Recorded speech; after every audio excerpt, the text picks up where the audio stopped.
What's up guys, John the Pilot. I'm going to be going over my 2018 Toyota Tacoma and a little addition that I wanted to add to it. What I wanted to do is go from this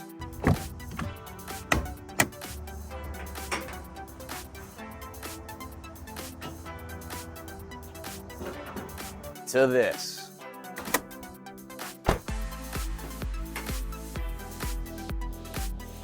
So the reason why I chose to go with this Redline kit, number one, it was a little bit cheaper on Amazon than other things that I saw. I think there were cheaper kits that had no drilling required. However, when you bolt into here and you have a gas strut right here, to me that just seemed like a lot of pressure going on to these 2 points, and I don't know what the longevity of those would have been. So this one seemed to have a better angle, pretty close to 90 degrees, and also I just like the fact that rivets, as long as I did it and I installed it correctly, seemed like they would withstand the test of time. So, and I notice a lot of guys on YouTube and all the Instagram and everything have been raving about these Redline tuning struts. So that's what I went with. So first and foremost, I've never ever worked with rivets before. This kit, you need to use rivets and you need to use a rivet gun. So you do have to drill into metal on your truck. I've never done it before. It was quite intimidating for me. However, I filmed the whole process and I showed that even someone with novice riveting skills can do a really good job and put in this Redline tuning gas strut kit for your hood in your 3rd gen, and I believe they have 2nd gen kits as well.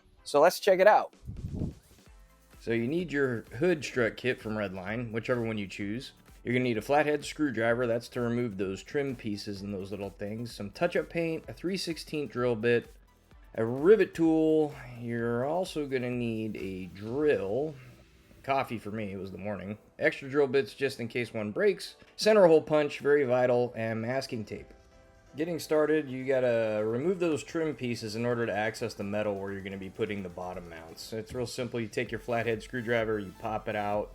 They'll probably be sitting there for a while. If it was like mine, they'd be a little dusty and they may be a little jank to get out, but you can do it.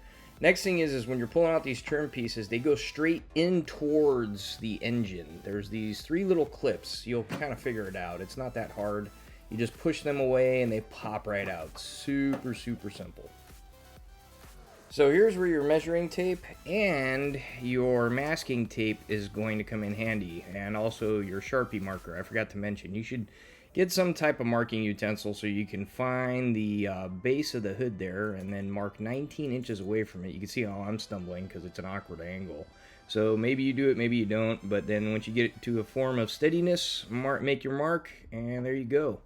And now I move my way over to the other side where I'm on the passenger side and I'm removing the trim piece using my flathead screwdriver to get that little plastic clip out.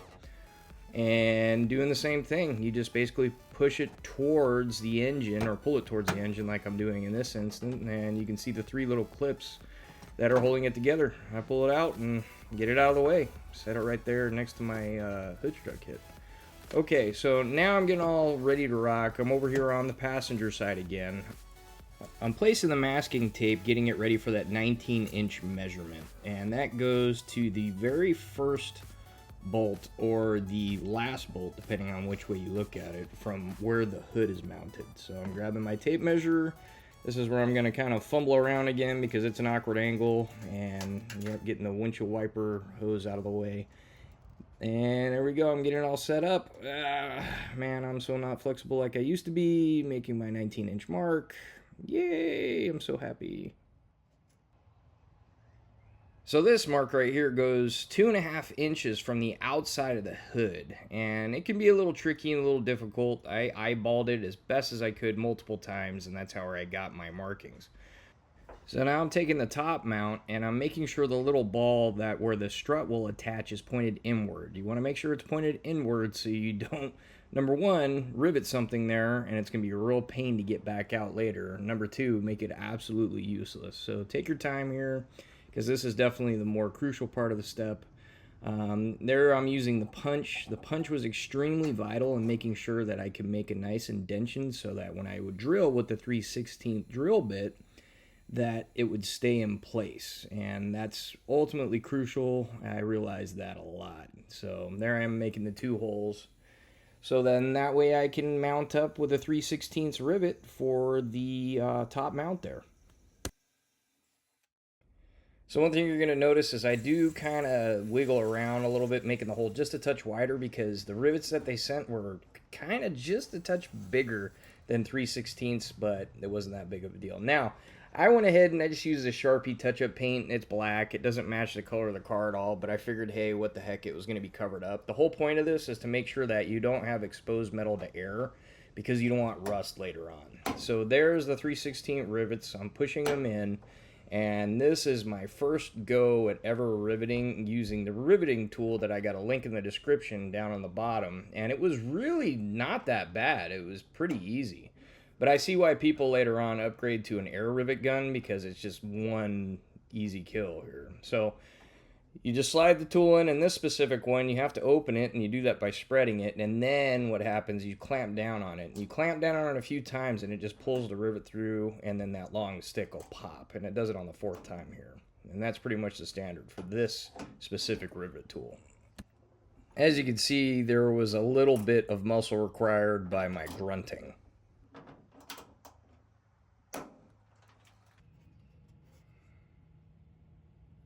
So I'm getting the 12.5 inch mark prepped. I went ahead and got the tape measure, and it's to the a very similar point on the bottom where it comes to where the hood mounts. And then you just look for the 12.5 point, and I marked it. Now I'm actually marking the holes for the bottom hood strut mount.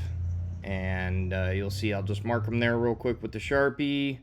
And here shortly I'm going to go ahead and grab my punch. And this is where I'm making those nice little indentions so the drill bit won't skip on me. And I usually did about 2 pushes per, so that way I knew for sure that it was deep enough and it was going to be good enough for the 3/16 drill bit.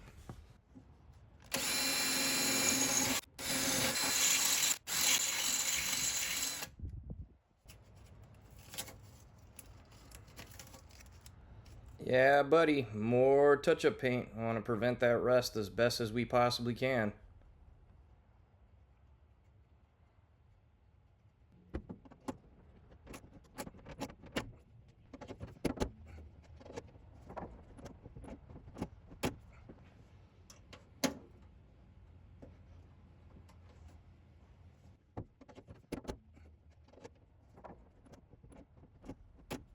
So by this point, I was actually getting pretty comfortable with the rivet tool, so that was nice.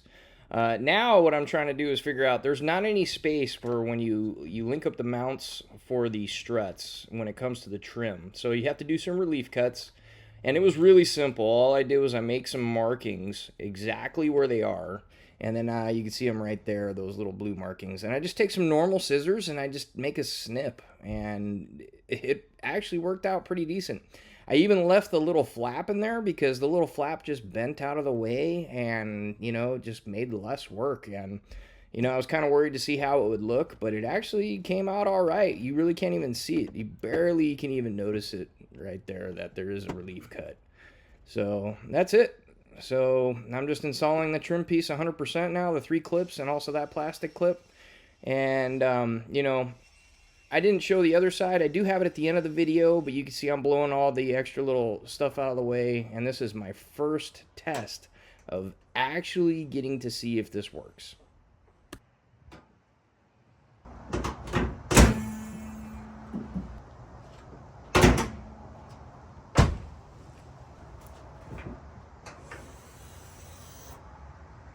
Yeah, this is my legit face like, oh my god, it works. And I was so happy. Especially when you have somebody else install this stuff and it ends up costing you an arm and a leg. I don't even want to know how much somebody would charge to install these now. Now it's time to do some cleanup, and I was actually surprised. It took about maybe an hour and a half for me to do the whole job.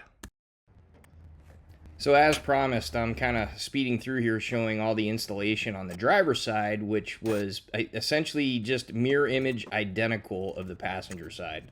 There you can see I have the trim piece removed. I got my that's my 12.5 inch mark right there for the bottom. I'm touching it up with the paint to prevent rust. I got the rivets going in. Those are 3/16. I already made the drill holes. And now I'm just installing everything. I'm marking the relief cuts, cutting them again, as you can see, installing the trim, and voila! I was absolutely surprised that I could make something look factory installed and never riveted before. I did have to invest in some money in the tools and some extra parts, so it was a little more than $99 total, but man, it was satisfying. A guy getting it done in his garage.